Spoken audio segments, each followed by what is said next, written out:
시간이 되었으므로 기도하고 예배 시작하도록 하겠습니다. 참 좋으신 하나님 은혜 감사합니다. 하나님 오늘도 주의 이름으로 함께 모여 주님 앞에 예배합니다. 주님 육신의 생각과 주님께 합당치 않은 모든 생각과 하나님 감정과 상황들은 주 예수 그리스도 이름에 버리게 하시고 주님 이 시간 주님만을 느끼며 주님께서 우리에게 향하신 아름답고 크신 뜻을 듣게 주님께서 허락하여 주시옵소서. 주님께 찬양을 드릴 때 우리의 진심을 다하여 찬양하기를 간절히 바라고 원합니다. 하나님 노래나 마음으로 감정으로 주님 앞에 드리는 것이 아니라 하나님 우리의 진심의 고백 주님을 정말 찬양하기를 원합니다. 주님을 정말 사랑하고 싶습니다 하는 마음으로 하나님을 찬양하기를 원하오니 주님 함께하여 주시옵소서. 이 말씀을 들을 때 또한 주님 우리가 정말 주님의 말씀 듣기를 원합니다.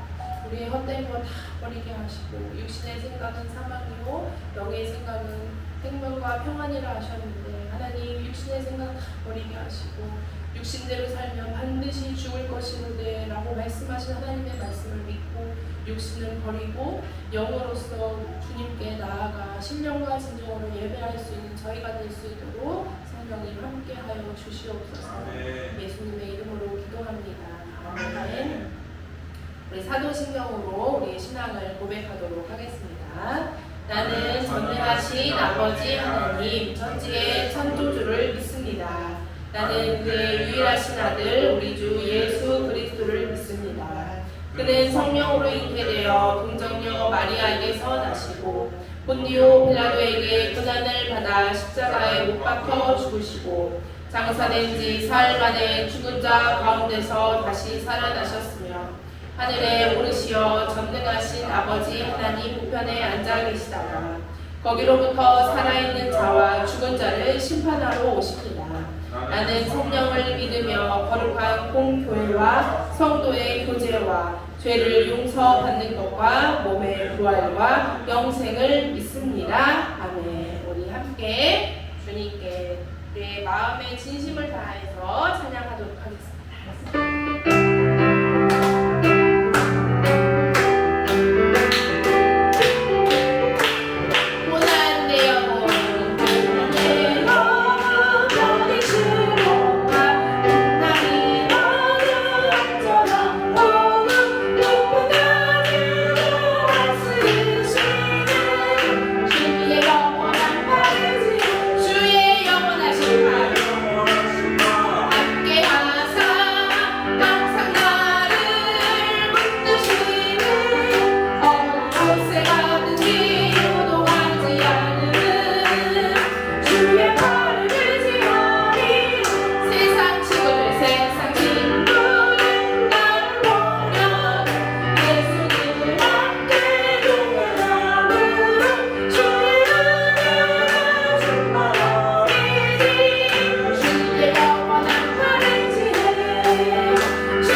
어려움과 여러 가지 상황 속에서도 주님의 팔에 내가 있는지 없는지가 정말 중요합니다. 어떤 TV에 나오는 훌륭한 사람들이 보면 어려운 일을 잘 겪고 승리한 사람을 우리가 그 사람이 훌륭하다라고 이렇게 여기는데, 예수 안에서 그것을 견디고 예수 안에서 그것들이 다 승리하는 삶을 사는 사람들이 굉장히 많습니다. 근데 그것을 이제 볼 때 내일은 아닌 것 같이 느낄 때가 많아요. 하지만 우리가 어떤 막 엄청난 일이 아니더라도 매 순간, 매 분, 매 초 내 어려움을 주님께 드리고 그 어려움을 이겨내고 하는 것들은 하나님이 우리가 그 사람을 영웅처럼, 그 사람이 훌륭하다고 생각하는 것처럼 하나님도 우리를 기뻐하시고 너희가 잘했다고 칭찬해 주십니다. 우리가 사람이 우리를 칭찬하는 것을 기대하지 마시고 주님이 나를 어떻게 생각하시는가, 내가 지금 어렵고 힘드는데 주님이 지금 나를 어떻게 보시는가, 그것이 결국에는 그리스도인인가 그리스도인이 아닌가, 예수님 믿는 사람인가 예수님 믿지 않는 사람인가를 결정하는 가장 큰 기준이에요. 다른 사람이 나를 어떻게 생각하는지 아무런 소용없어요. 말은 좀 할 수 있겠죠. 뭐 잘한다고 박수는 좀 쳐주고 좀 못살 자기 눈에 이상하면 왜 저래 하고 할 수는 있지만, 주님이 우리를 어떻게 보시는가, 주님이 너를 잘했다, 너가 수고한다, 너가 정말 안쓰럽다, 너가 힘내라 하는 주님이 나한테 뭐라고 하시는가를 집중하고 이 세상을 살아가는 사람이 예수 믿는 자. 다른 건 다 거짓말이에요. 정말 죄송하지만 권사님 되고 목사님 되고 장로님 되고 다 소용없어요. 예수님 안에 있지 않은 사람은 멸망합니다. 사망입니다. 우리가 예수님 이 시간도 예수님의 은혜 아니면 살아갈 수 없습니다. 내 마음의 진심을 다해 함께 고백하겠습니다.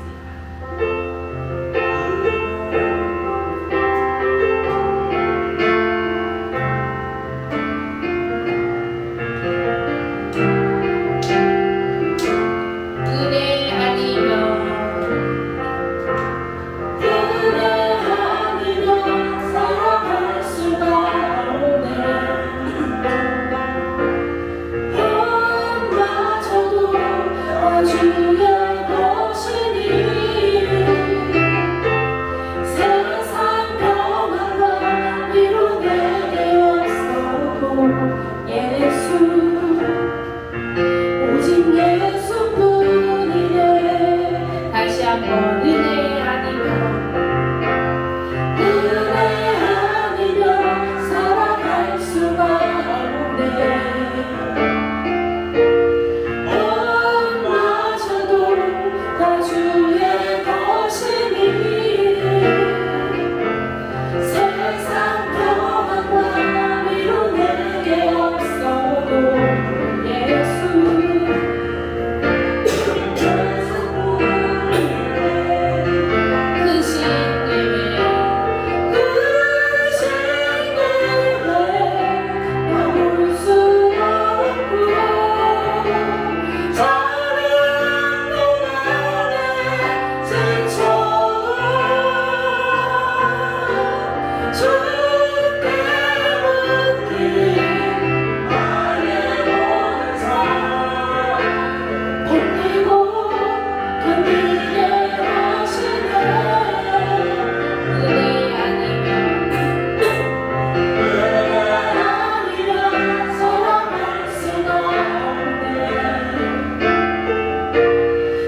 나를 아무도 인정해주지 않아. 너가 내 이름을 지키고 사는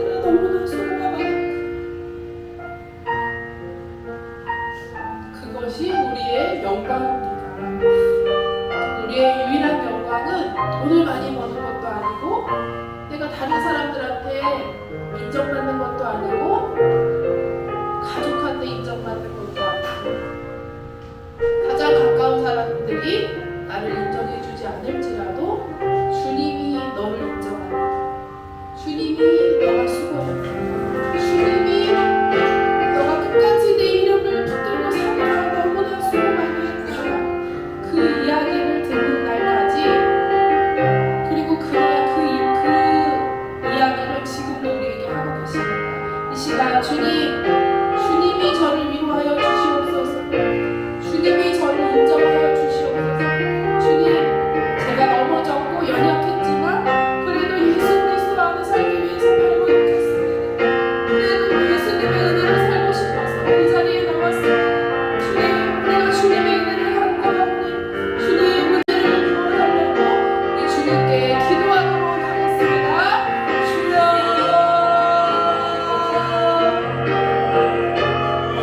주님의 은혜가 이 온 세상에 넘치고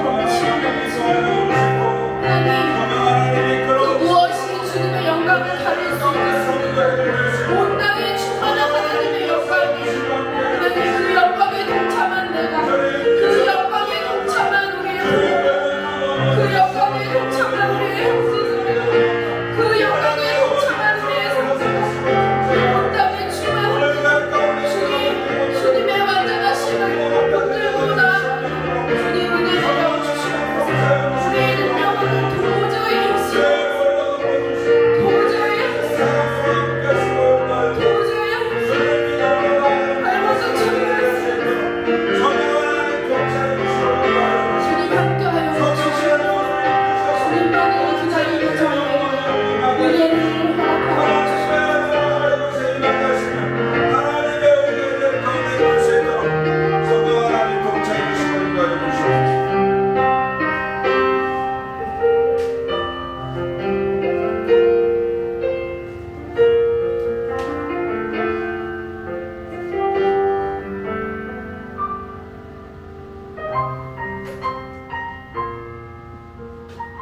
계속해서 다시 한번 기도하도록 하겠습니다. 이 시간 기도할 때 오늘 예배를 위해서 같이 기도했으면 좋겠습니다. 주님, 우리 예배를 통하여 주님만 영광 받아주시기를 원합니다. 우리 이 자리를 통하여서 정말 우리가 우리 된 것이 우리 어떠함이 아니라 오직 예수 그리스도로 말미암아 충만할 수 있는 저희들의 삶이 될 수 있도록 성령 하나님 통치하여 주시고 이끌어 주시옵소서. 우리 다시 한번 통성으로 주여 한번 부르짖으면서 함께 통성으로 기도하도록 하겠습니다. 기도합니다. 하나님 아버지 감사합니다. 우리 자리 가운데 불러주시고 이끌어주셔서 감사합니다. 저희는 부족하고 연약하지만 하나님 원하시는 그 믿음 가운데 서나갈 수 있는 저희들이 될 수 있도록 성령 하나님 이끌어 주옵소서. 지금 저희는 정말 매일매일이 넘어집니다. 매일매일이 하나님 실패하고 또 하나님 넘어질 그러한 삶이지만 오늘 이 자리를 통하여서 하나님 아버지를 붙들기 원하고 성령 하나님을 붙들기 원하고 믿음으로 설 수 있는 저희들 될 수 있도록 성령 하나님 통치해 주시고 이끌어 주시고 함께해 주시기를 간절히 원합니다. 주님, 오늘 이 자리 가운데 주님 거저왔다 거저가지 아니하도록 성령 하나님을 다스려 주시고 통치하여 주소서.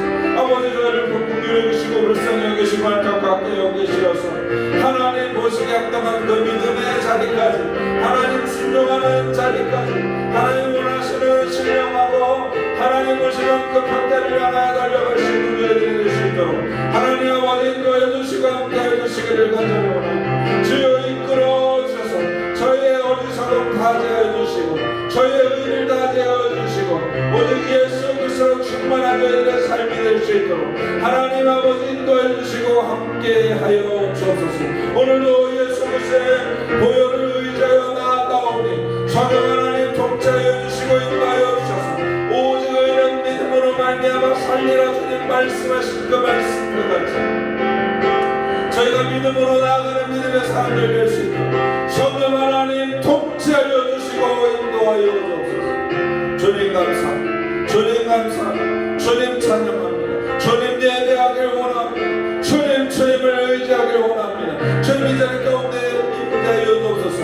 두세 사람이 있는 곳에 내 내가 너희와 함께 된다 하셨사오니 오늘 하나님의 그 강력과 은혜가 우리 자리 가운데 함께하여 주셔서 우리를 변화시켜 주시고 우리를 만져주시고 우리를 다스려 주시고 우리를 통치하여 주시고 우리를 이끄셔서 하나님의 사람의 합당한 구비함이 없는 믿음의 사람으로 설 수 있도록 성령 하나님 인도해 주시고 함께 하여 주옵소서. 저희를 다스려 주옵소서. 저희를 통치하여 주옵소서. 아버지 감사합니다. 아버지 찬양합니다. 아버지 경배합니다. 아버지 주님을 높이기를 원합니다. 주님 보시기에 합당하지 아니한 저희들, 또 넘어지고 또 쓰러지고 또 자빠지는 저희들, 주님 그러나 오늘도 예수 그리스도의 그 보혈을 의지하여서 하나님의 얼굴을 구하길 원하고 하나님의 나라에 아버지 구하길 원하는 저희들 가운데 하나님의 한량없는 은혜를 부으셔서 오늘 주님 앞에 합당한 믿음으로 설 수 있도록 믿음을 부어주시고 오늘 아버지 자를 통하여 온전히 주님만을 경외하는 믿음의 사람들이 될 수 있도록 인도하여 주시고 함께 하여 주옵소서. 오늘 하나님의 나라가 아버지 이곳에 임하게 하여 주시고 하나님의 의가 아버지 이곳에 임하여 주셔서 하나님을 하나님으로 밖에 알 수 없는 그 하나님의 은혜가 임하게 하여 주시고 우리의 어떠한 공로가 아니라 오직 예수 그리스도의 공로로 구원받는 것을 깨달아 알아 우리가 죄인인 것을 자복하고 통회할 수 있는 저희들 될 수 있도록 성령 하나님 우리의 마음을 주장하여 주옵소서. 모든 것 감사드렸고 우리 구주 예수 그리스도의 이름으로 기도드리옵나이다. 아멘. 오늘 우리에게 주시는 하나님의 말씀은 마태복음 1장 1절에서 17절의 말씀입니다. 오늘 우리에게 주시는 하나님의 말씀은 마태복음 1장 1절로 17절의 말씀입니다. 제가 준 성경 신약성경 1쪽에 있습니다. 주보를 피시면 또 가운데 말씀이 있습니다. 오늘 우리에게 주신 하나님의 말씀은 마태복음 1장 1절부터 17절의 말씀입니다. 앞에를 보시면 또 나오죠. 우리 교독하고 마지막에 합독하도록 하겠습니다. 제가 먼저 봉독합니다. 아브라함과 다윗의 자손 예수 그리스도의 계보라. 아브라함이 이삭을 낳고 이삭은 야곱을 낳고 야곱은 유다와 그의 형제들을 낳고 유다는 다말에게서 베레스와 세라를 낳고 베레스는 헤스론을 낳고 헤스론은 람을 낳고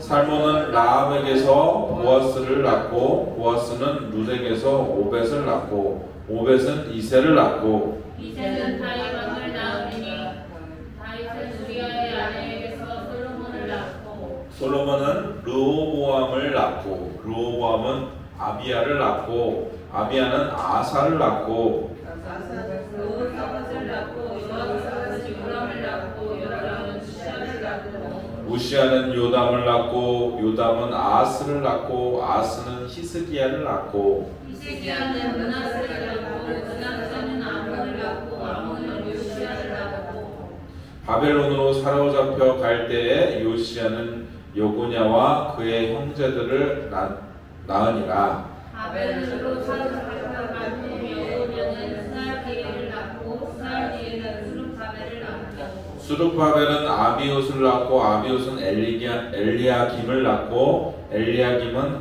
아소르를 낳고 아소르는 사독을 낳고 사독은 아킴을 낳고 아킴은 엘리옷을 낳고 엘리옷은 엘르아사를 낳고 엘르아사는 마따를 낳고 마따는 야곱을 낳고 야곱은 마리아의 요셉을 낳았으니 마리아에게서 그리스도라 칭하는 예수가 나십니다. 합독합니다. 그런즉 모든 배수가 아브라함부터 다윗까지 14대요 다윗부터 바벨론으로 사로잡혀 갈 때까지 14대요 바벨론으로 사로잡혀 간 후부터 그리스도까지 14대더라.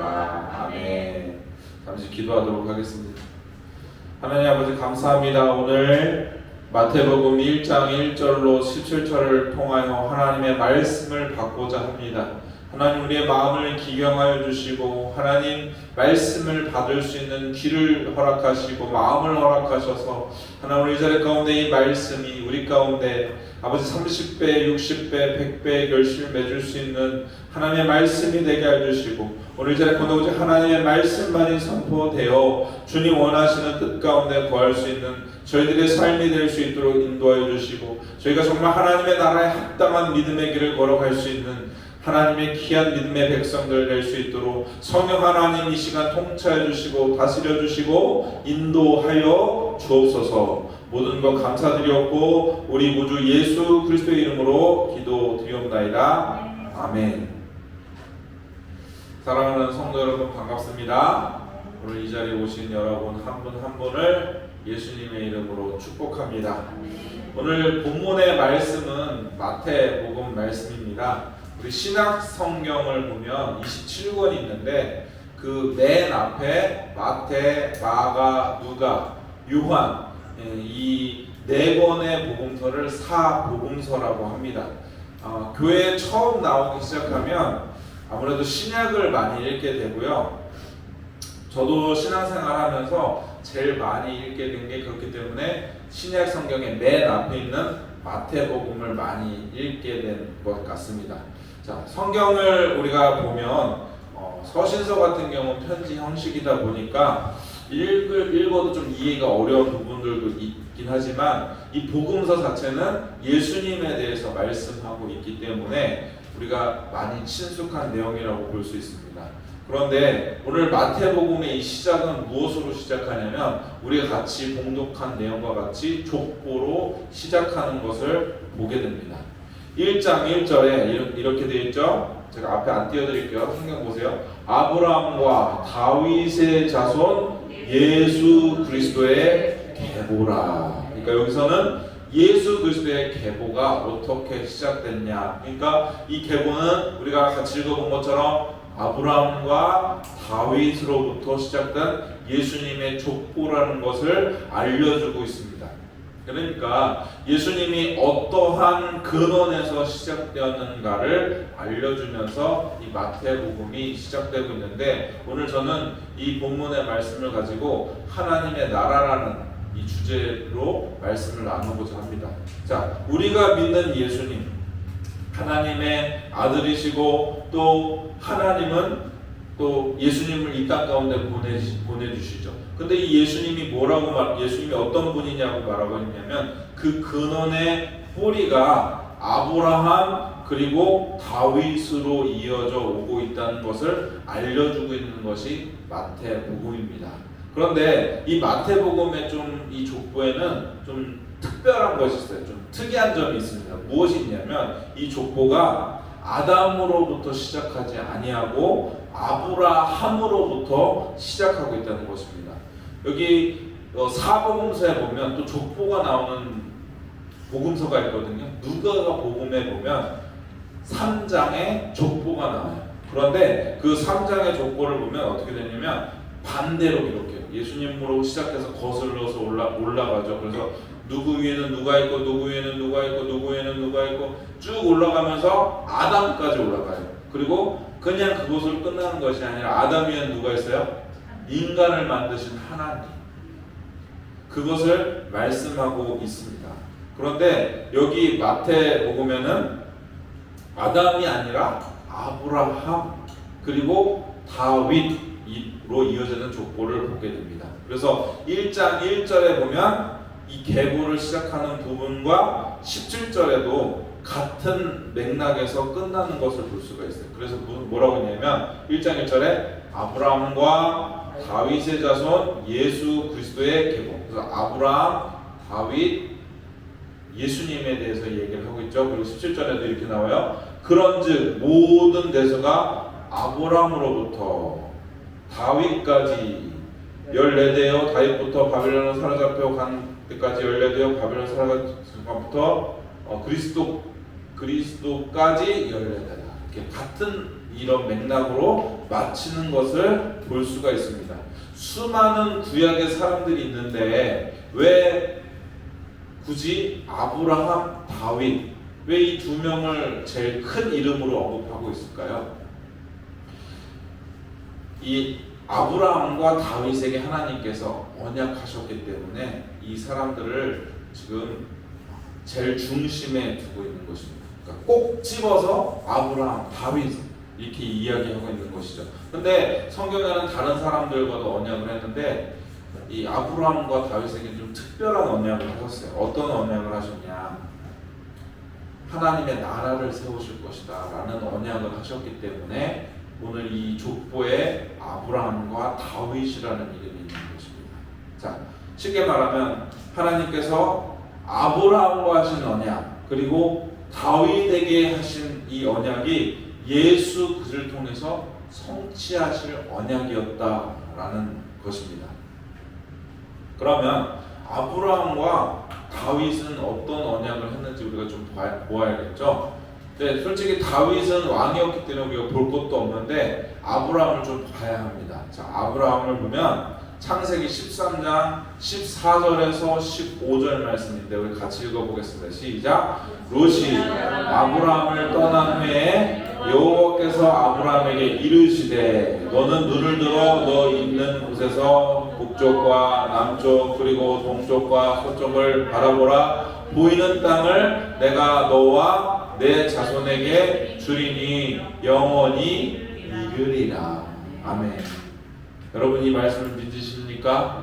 이 말씀은 어떤 말씀이냐면 아브라함이 이제 조카였던 롯이 있었죠. 갈라져요.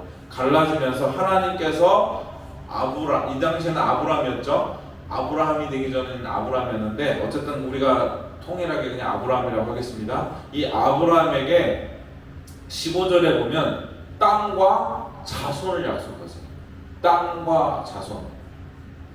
자, 그러면 나라가 형성되기 위해서는 무엇이 있어야 됩니까? 땅 그리고 자손이죠. 이 자손은 나중에 어떻게 되죠? 민족을 이뤄요. 그리고 우리가 잘 아는 것처럼 이스라엘 통해서 나라라는 그 큰 족속을 이루죠. 그래서 다윗 때는 나라로 정말 세워졌습니다. 근데 하나가 더 있어야 돼요. 뭐가 있어야 됩니까? 나라가 있으려면 네? 법도 있어야 되겠지만 주권이 있어야 돼요.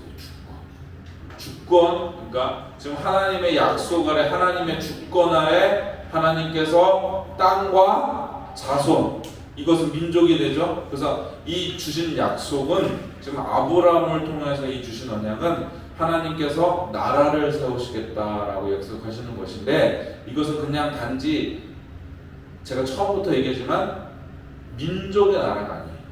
하나님의 나라, 하나님께서 다스리시는 나라를 세우시겠다라고 아브라함을 통해서 언약하고 계신 것입니다.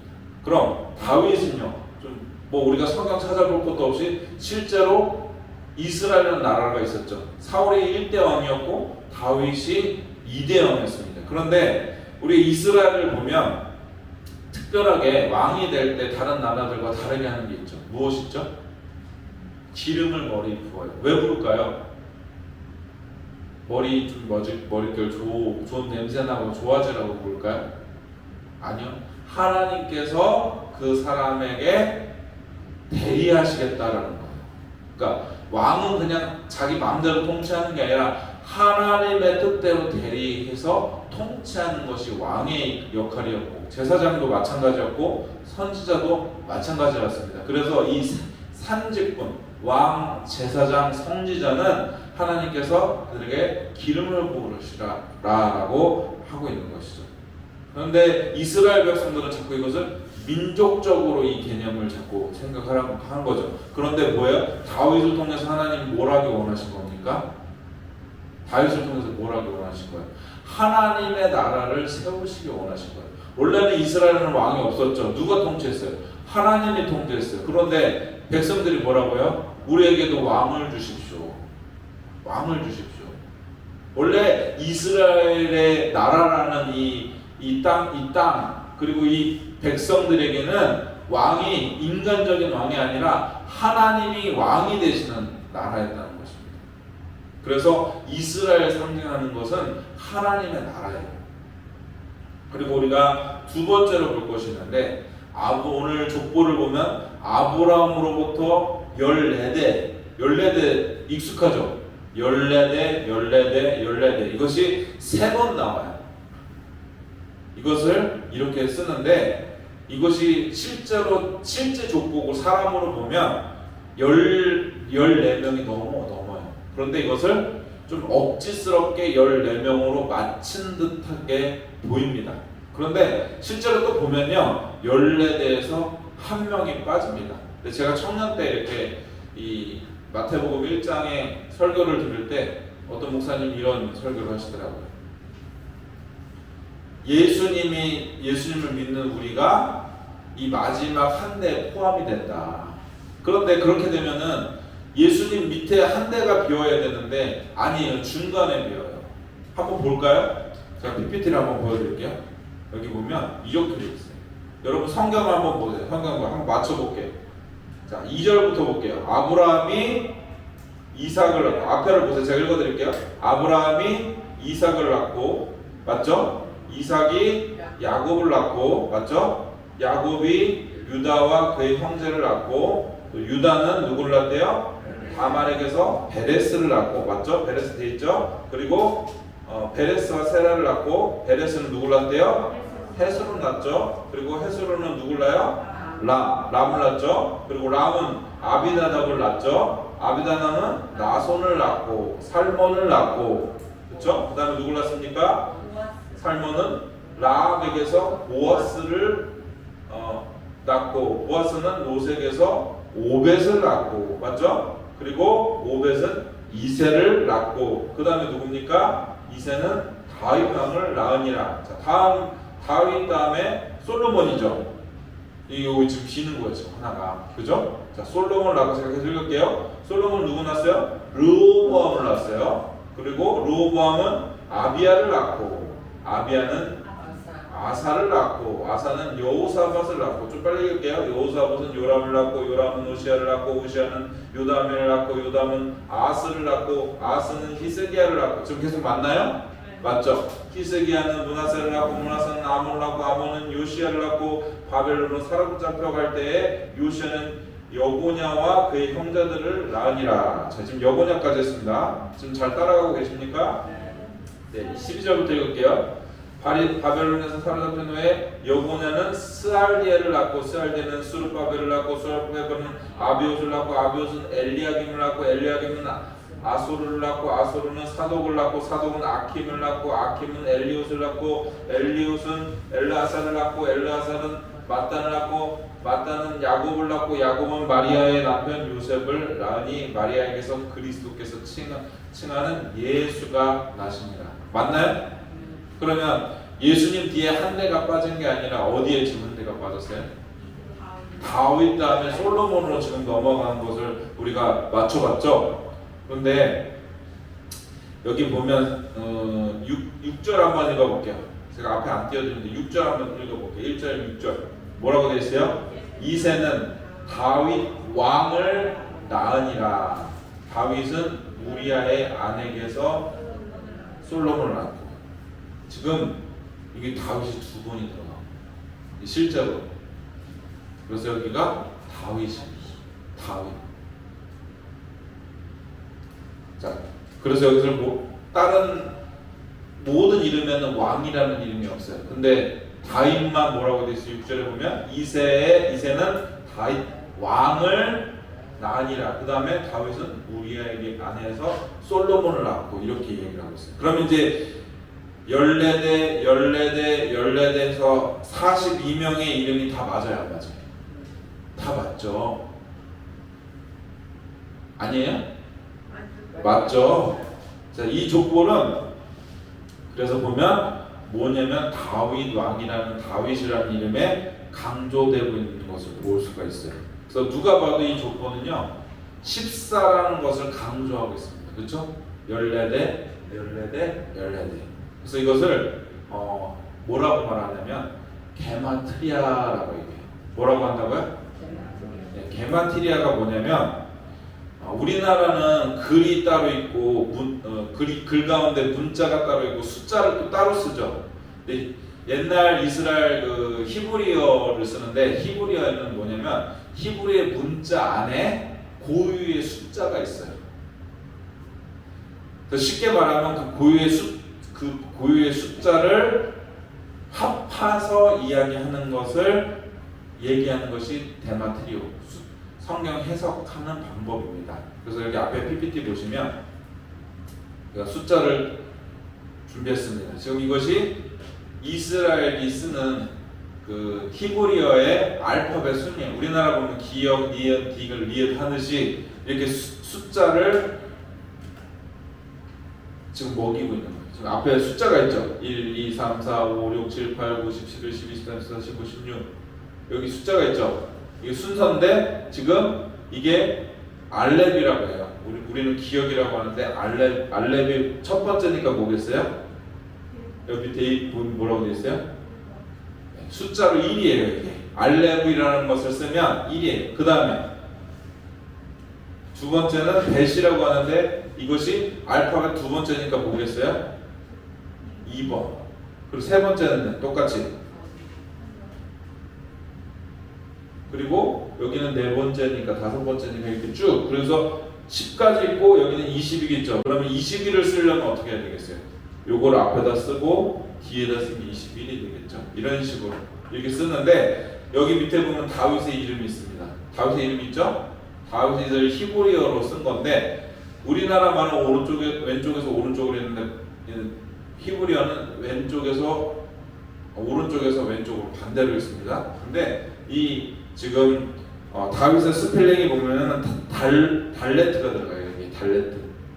여기 달레트 들어가죠? 그리고 이게 바로 달레트. 이 숫자라면 4, 6, 다시 4죠. 4 더하기 6 더하기 4는 뭡니까? 14죠. 14를 얘기하는 거예요. 그래서 이것이 다윗의 이런 이름에 집중하고 있다. 이것이 게마트리아다라는 것인데 정리해서 종합해 보면은 이 14라는 수는 다윗의 수를 얘기하는 것이고 이 14, 14가 실제로는 41명인데 다윗의 이름이 두 번 들어가서 이 모든 14대의 이름을 다 맞춘 것입니다. 그래서 다윗만 뭐라고 기록했다고요? 다윗만 왕이라고 기록한 것을 볼 수 있습니다. 그래서 예수님이 다윗의 후손으로 오셨다는 것을 강조하는 것입니다. 그래서 17절에 아브라함으로부터 다윗까지 14대 그리고 다윗으로부터 바벨론으로 사로잡혀 갈 때까지 14대 그리고 오늘 예수님까지 14대 이렇게 이야기를 하고 있는데 여기서 중요한 단어가 있어요. 뭐가 있냐면 바벨론으로 사로잡히기 전까지는 나라가 존재했어요. 왕국이 존재했어요. 왕이 있었어요. 그런데 바벨론으로 사로잡혀 간 후에는 나라가 있어요, 없어요? 이스라엘 나라가. 자, 이제 나중에 잠깐 중간에 독립하긴 하는데 정통 이 혈통은 누구예요? 다윗으로부터 온 이 혈통이 바로 예수님이라는 것을 이야기하고 있는 것입니다. 그러니까 이것은 무엇을 얘기하고 있는 것이냐면 아브라함부터 시작한 하나님의 언약은 하나님의 나라를 세우는 것이라고 했죠. 그것이 육신적인 왕국이 아니야. 왜요? 다 없어졌잖아요. 바벨론 때 다 없어졌잖아요. 그러니까 왕은 존재하지만 나라가 없고 백성이 없으면 그 왕이에요, 아니에요? 아니잖아요. 그런데 하나님께서 정말 원하시는 나라는 뭐예요? 하나님께서 통치하시는 나라잖아요. 그래서 육신적인 이스라엘을 보는 그 육적인 나라가 아니라 영적인 나라, 진짜 하나님의 나라, 예수 그리스도를 통해서 이루어지는 것이 지금 하나님의 나라. 그래서 아브라함과 다윗과 예수 그리스도를 통해서 이 족보가 완성됐다라고 1장에서는 말하고 있는 것입니다. 실제로 하나님이라는 이 단어가 신약 성경에는 57에 사용되는데 이 사복음서에만 이 하나님의 나라라는 단어가 45회가 사용돼요. 아주 많이 사용되죠. 그러니까 하나님께서 예수 그리스도를 통해서 이 땅 가운데 오신 것은 하나님께서 원래 계획하신 하나님의 나라를 세우시기에 오셨다는 것입니다. 그러니까 우리의 진정한 왕은 누굽니까? 예수님이죠. 하나님이시죠. 이 땅의 대통령이 우리의 왕이 아니라 우리가 물론 이 법의 치리하에 대한민국 백성으로서 국민으로서 당연히 그 대통령에게 주권이 있잖아요. 그 주권이 있지만 우리 그리스도인의 진짜 주권은 누구예요? 하나님 예수 그리스도 가운데 있다는 것입니다. 그래서 하나님께서 원하시는 그 나라는 예수 그리스도를 통해서 이 땅 가운데 실현하셨다는 거예요. 그래서 우리가 어떻게 기도합니까? 하나님의 나라가 하늘에 계신 것처럼 예수님께서 가르쳐 주신 것처럼 이 땅 가운데도 이루어지게 하옵소서라고 예수님께서 가르쳐 주시죠. 그래서 예수님만이 우리의 진정한 왕이시다라고 하는 것은 무엇이냐면 이것이 참 복음이라는 것입니다.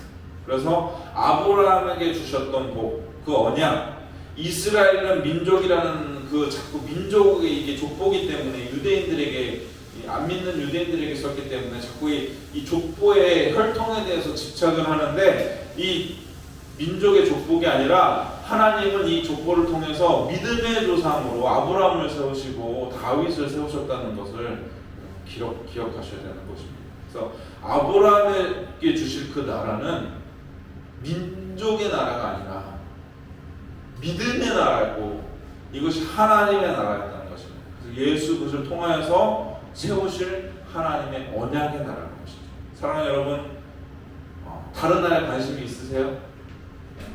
저기 다른 이름도 없고 빛도 없는 그런 나라에 관심이 있으세요? 여러분 어느 나라에 관심이 있으십니까? 아마 우리가 살고 있는 이 대한민국, 아마 이 나라에 가장 우리는 관심을 많이 가질 거예요. 왜 그래요? 우리가 이 땅에서 태어나고 자라고 우리가 이 나라의 국적을 가지고 있기 때문에 우리는 대한민국 사람이라는 자부심이 있어요. 다른 사람들이 대한민국 욕하고 잘못한 것도 맞죠. 우리나라가 잘못했다 했다 해도 우리는 어때요? 우리는 대한민국을 사랑하고 아끼고 거기에 대한 애국심을 가지고 있습니다.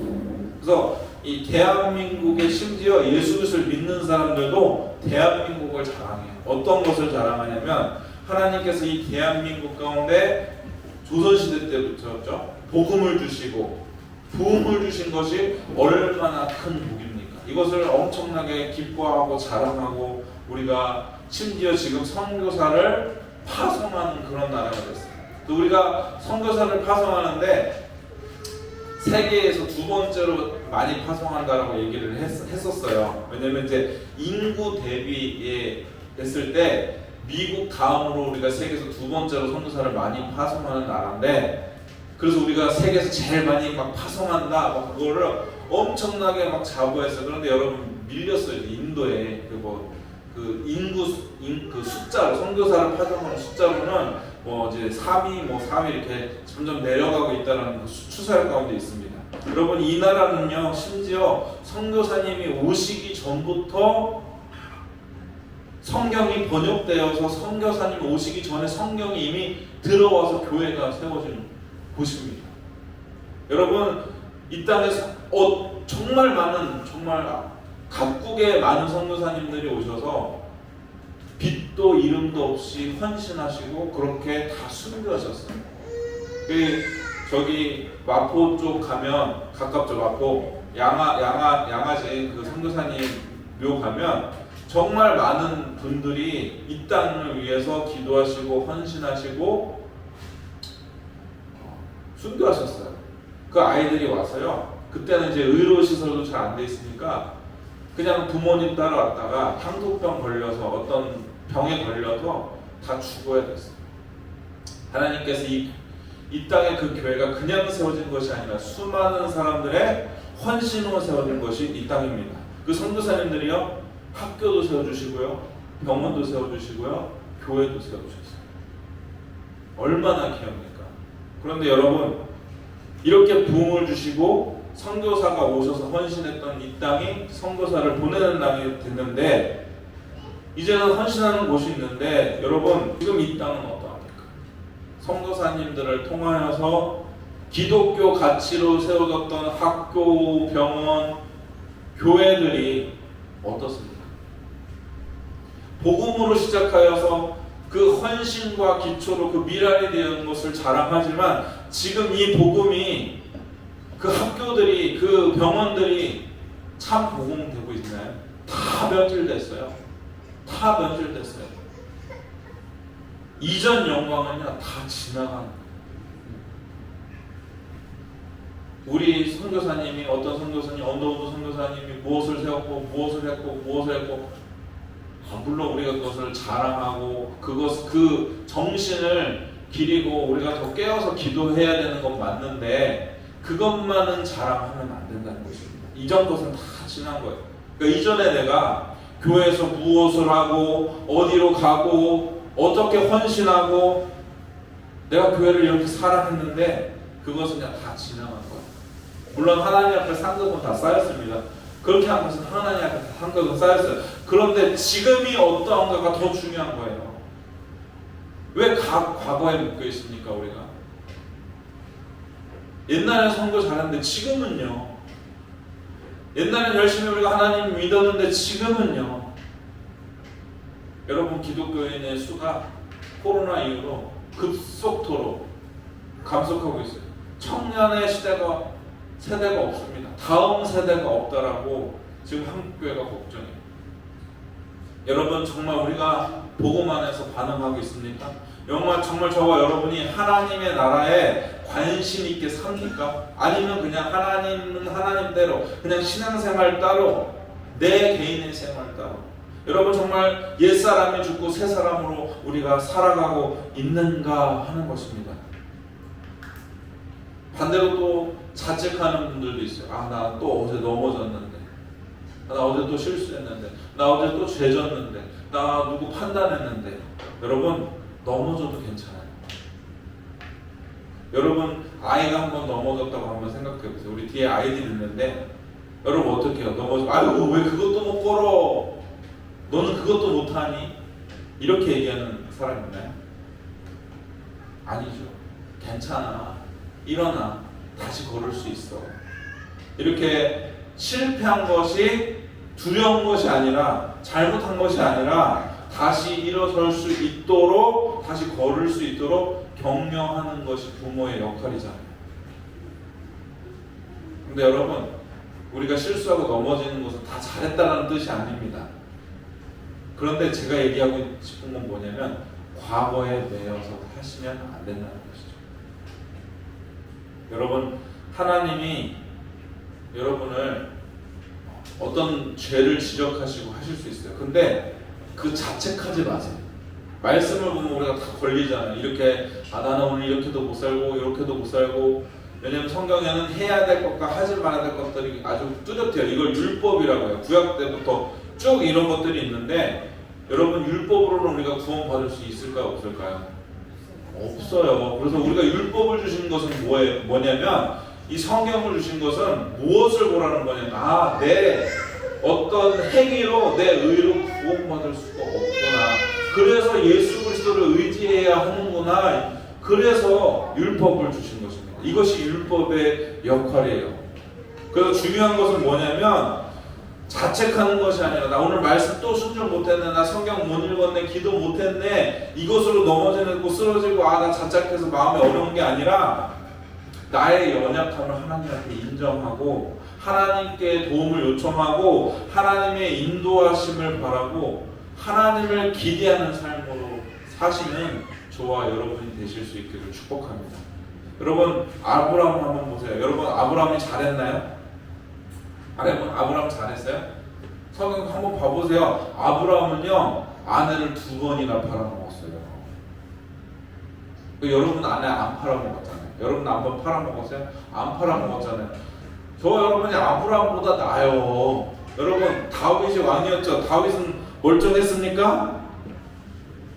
밧세바와 가늠해요. 그리고 우리아를 계획적으로 아주 치밀하게 죽여요. 저와 여러분이 그렇게 했나요? 저와 여러분 다윗이나 아브라함보다 나은 사람입니다. 이렇게 악한 왕이 어디 있습니까? 도덕적으로 율법적으로 자격이 있어요? 예수님의 그 계보에 합당한 사람들인가요? 아니라는 거예요. 근데 여기 보면 이런 말이 있어요. 다윗은 6절이죠. 다윗은 솔로몬을 낳고 이렇게 얘기를 안 하고 뭐라고 얘기하고 있어요? 6절에 이새는 다윗 왕을 낳으니라. 그 다음이죠. 다윗은 우리아의 아내에게서 솔로몬을 낳거든요. 뭐라고 해요? 우리아의 아내가 누구였어요? 밧세바예요. 근데 여기서 신기한 점이 있어요. 여기 여인들의 이름이 기록되어 있어요. 여인들의 이름이 기록되어 있는데 밧세바만 이름이 없어요. 밧세바만 뭐라고 되어 있냐면 우리아의 아내라고 되어 있어요. 아니 다윗이랑 결혼해서 다윗이랑 살아서 아들이 왕이 됐는데 왜 밧세바는 여왕인데 우리아의 아내라고 기록했어요? 한번 볼게요.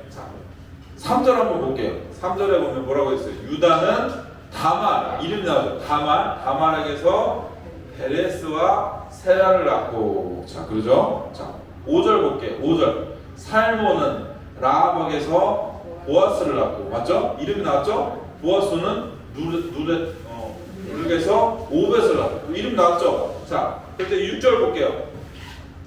앞부분은 빼고 뭐 동그라미 있는 부분이 세 달라고 시작되는 부분이거든요. 다시 가볼게요. 다윗은 우리아의 아내에게서 솔로몬을 낳고. 그죠? 이름이 없죠? 밧세바를 넣어야 되는데 유일하게 밧세바의 이름이 안 들어가고 우리아의 아내라고 성경은 말씀하고 있습니다. 왜 그럴까요? 하나님이 선택한 사람이었어요. 그죠? 아브라함도 그렇고 특별히 다윗. 마치 이것이 잘못된 것을 지적하고 있는 것처럼 지금 6절은 말하고 있어요. 왜냐면 다른 여인은 다 이름이 들어갔는데 밧세바만 우리의 아내라는 이름으로 들어가잖아요. 그러니까 하나님의 선택한 사람이 우리보다 더 약할 수도 있고 더 어리석으면 어리석었지 우리보다 더 의롭거나 선하지 아니하다는 것입니다. 성경은 지금 무엇을 말하고 있습니까? 이 마태복음 1장을 통해서 왜 도대체 이 말씀을 이렇게 우리에게 말씀하고 있는 거예요? 우리의 의로, 우리의 노력으로, 우리의 도덕적 가치로는 하나님의 나라를 세워질 수가 없다. 인간의 열심으로는 하나님의 나라를 세울 수가 없다. 그럼 누구의 열심으로 세워야 되나요? 하나님의 열심, 하나님의 계획, 하나님의 의로만 하나님의 나라가 완성될 수 있다. 우리가 살고자, 우리가 회복하고자, 우리를 열심히 해서 이 교회를 세울 수가 없다고요. 하나님이 없는 교회는 교회가 아닌 거예요. 그래서 하나님이 통치하시지 않는 교회는 그냥 불교나 절이나 다를 게 없는 것입니다. 여러분 진짜 신앙생활을 하셔야 돼요. 여러분이 이 땅의 소망이 아니라 정말 하나님의 나라의 소망을 가지고 사셔야 돼요. 내 의로 구원받을 수 없거나 내 열심으로 구원받을 수 없거나. 지금 다윗에게는 수치만 있어요. 어떤 수치예요? 우리아의 아내, 우리아를 죽여서 얻은 그 아들 솔로몬. 결국 다윗을 드러내고자 한 것이 아니라 누굴 드러내고자 하신 것입니까? 예수 그리스도. 그 죄인이었지만 하나님이 약속하셨기 때문에 그 씨를 통하여 하나님께서 예수 그리스도를 이 땅 가운데 보냈어요. 근데 솔직히 말하면요, 이 물리학적으로 예수님은 다윗의 혈통은 아니에요. 법적으로 다윗의 혈통이시지. 왜요? 아버지가 누구였습니까? 아버지가 누구였어요? 요셉이었죠. 요셉이었는데 요셉과 마리아가 결혼해서 온전한 그 부부의 관계 안에서 태어난 것이 아니잖아요. 뒤에 나오죠. 뭘로 태어났어요? 예수님은 성령으로 태어났어요. 그래서 예수님은 죄가 없이 태어났어요. 왜냐하면 아담부터 시작해서 쭉 내려가는 씨는 원죄라는 게 있는데 예수님은 성령으로 태어나셔서 죄가 없이 태어났어요. 그래서 우리를 위해서 온전히 죽으실 수 있는, 하나님 앞에 거룩한 제물이 되실 수 있는 그런 하나님의 아들이셨다는 것입니다. 여러분, 우리가 왜 여기 있습니까? 단순히 우리가요 주일 성수하기 위해서, 신앙생활하기 위해서, 종교생활하기 위해서 있는 것이 아닙니다. 여러분, 우리가 주일을 지키고 기도생활하고 말씀생활하고 헌금생활하는 건 제가 여러분에게 착한 종교인 만들려고 하는 것이 아니에요. 여러분, 이 자리를 통해서 여러분이 복음 앞에 반응하시고 복음 앞에 서셔야 하는 것이죠. 그래서 우리가 이 땅을 위해서 사는 것이 아니라 하늘의 소망을 가지고 하나님을 갈망하고 하나님과 동행하실 수 있는 저와 여러분 되실 수 있기를 축복합니다.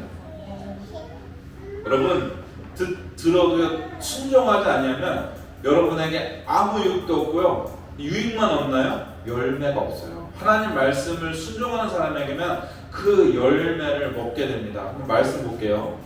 마지막으로 이 말씀 보고 마치도록 하겠습니다. 갈라디아서 5장 16절에서 26절 말씀. 자, 조금 빨리 읽겠습니다. 내가 이르노니 너희는 성령을 따라 행하라. 그리하면 육체의 욕심을 이루지 아니하리라. 육체의 소욕은 성령을 거스르고 성령은 육체를 거스르나니 이 둘이 서로 대적함으로 너희가 원하는 것을 하지 못하게 하려 함이니라. 너희가 만일 성령의 인도하시는 바가 되면 율법 아래에 있지 아니하리라. 율법 안에 있는 게 뭐예요? 지켜야 되고 안 지켜야 되고. 계속 읽겠습니다. 육체의 일은 분명하니 곧 음행과 더러운 것과 호색과 우상숭배와 주술과 원수 맺는 것과 분쟁과 시기와 분냄과 당짓는 것과 분열함과 이단과 투기와 술취함과 방탕함과 또 그와 같은 것들이라. 전에 너에게 경계한 것 같이 경계하노니 이런 일을 하는 자들은 어떻게 하는데요? 하나님의 나라를 유업으로 받지 못한대요. 22절 오직 성령의 열매는 사랑과 일합과 화평과 오래 참음과 자비와 양성과 충성과 온유와 결쟁이 이 같은 것을 금지할 법이 없느니라. 그리스도 예수의 사람은 육체와 함께 그의 정욕과 탐심을 십자가에 못 박았느니라. 만일 우리가 성령으로 살면 또한 성령으로 행할지니 헛된 영광을 구하여 서로 의롭게 하거나 서로 투기하지 말지니라. 아멘. 여러분, 성령을 통하여 열매를 맺어요. 저와 여러분 하나님의 나라의 백성입니다. 그래서 우리를 부르신 거예요.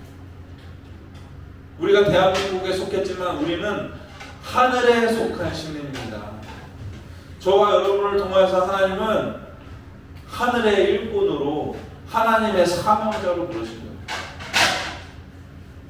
대한민국 백성으로 국민으로서 해야 될 의무가 있죠. 우리가 법 모른다고 해서 법에 적용이 안 되나요? 법 몰라도 다 그 법에 적용이 돼요. 근데 우리가 하나님의 나라의 백성이라는 거.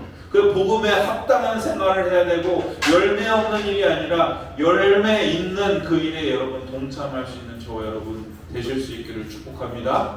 이 시간 기도하기 원합니다. 주님, 오늘 이 시간 이 예배가 나의 길을 즐겁게 하기 위한 것이 아니라 내 만족을 위해 하는 것이 아니라 주님 육체의 것이 반드시 끊어지고 성령의 9가지의 열매가 맺을 수 있는, 그래서 주님의 나라에 합당한 주님의 백성이 될 수 있도록, 하나님이 통치하시는 하나님의 백성이 될 수 있도록 주님 인도하여 주시고 함께하여 주옵소서. 우리 주여 한번 부르짖으며 함께 통성으로 기도하도록 하겠습니다. 기도합니다. 하나님 아버지 감사합니다. 오늘 이 자리 가운데 불러주시고 이끌어주셔서 감사합니다. 주님, 오늘 이 자리를 통하여 주님만 영광 받으시기를 간절히 원합니다. 주님, 하나님의 나라에 합당한 하나님의 백성이 되길 원합니다. 하나님 아브라함과 다윗의 아버지 그 자신이 오신 예수 그리스도를 바라보며 하나님의 나라를 바라보며 오늘 이곳에 하나님의 나라가 선포되며 주의 복음이 선포되기를 원하오니 주의 영으로 다스리시고 통치하여 주셔서 하나님의 나라가 온전히 임할 수 있도록 전혀 하나님 통치하여 주시고 다스려 주시고 인도하여 주셔서 오늘 사랑과 희락과 평과 오래 참음과 자비와 양성과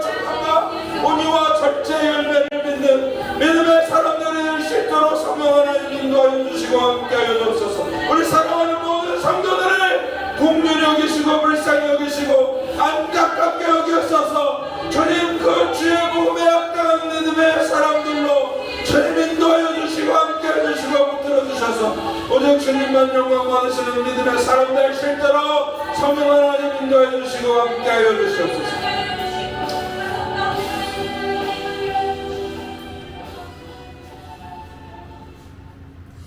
아버지 하나님, 오늘 이 자리 가운데 하나님의 나라가 임하게 하여 주옵소서.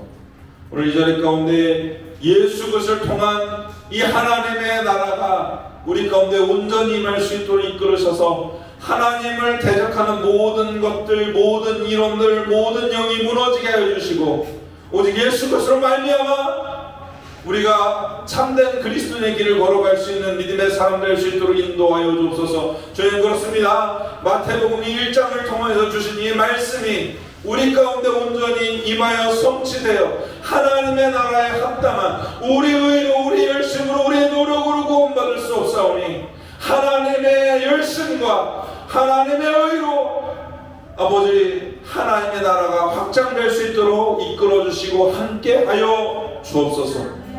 사랑하는 우리 성도들 생명책 가운데 기록될 뿐만 아니라 하나님의 나라에 합당한 백성으로 하나님의 나라에 합당한 하나님의 소명자로서 하나님 그 일을 감당하는 믿음의 백성들 될 수 있도록 하나님의 나라가 오늘도 확장될 수 있도록 우리를 통하여 복음이 전하여지게 하여 주시고 오늘 하나님의 나라가 증거될 수 있도록 인도하여 주옵소서. 모든 것 감사드렸고 우리 구주 예수 그리스도의 이름으로 기도드리옵나이다. 아멘. 우리 찬송가 213장 올려드리면서 하나님 앞에 준비하신 예물 공헌드리도록 하겠습니다.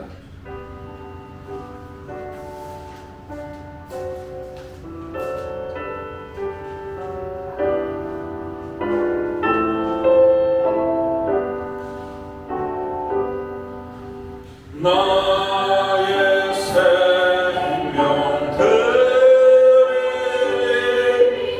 주여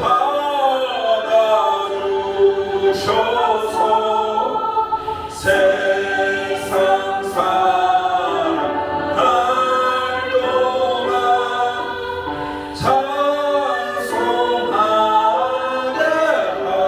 하소서.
감사합니다. 오늘 이 시간 아버지 앞에 마음을 정하고 뜻을 정하여 드려진 모든 예물을 주님 앞에 올려드립니다.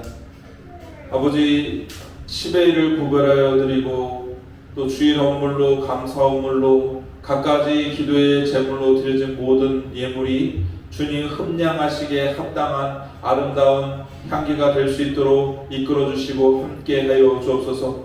드린 모든 손길 위에 은혜와 복으로 함께하여 주시고 하나님 앞에 더 귀한 것으로 충성으로 하나님 앞에 서며 믿음으로 서며 하나님의 나라에 합당한 믿음의 길을 걸어갈 수 있는 사랑하는 모든 성도들 다 될 수 있도록 성령 하나님 통치해 주시고 인도하여 주옵소서. 그리하여서 주님 주신 그 상급과 주님 열매를 먹는 우리의 삶이 될 수 있도록 이끌어 주시고 함께하여 주옵소서. 모든 것 감사드렸고 우리 구주 예수 그리스도의 이름으로 기도드리옵나이다. 아멘. 함께 일어나셔서 찬송가 2장 하나님께 올려드리도록 하겠습니다.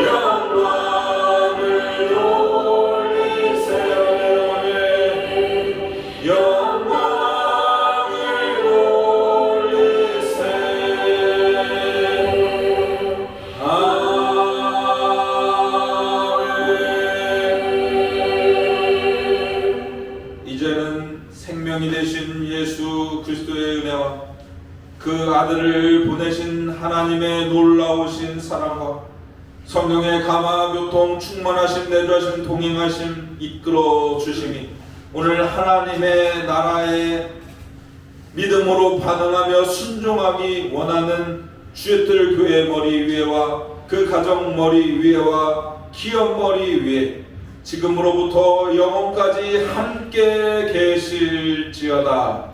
아멘.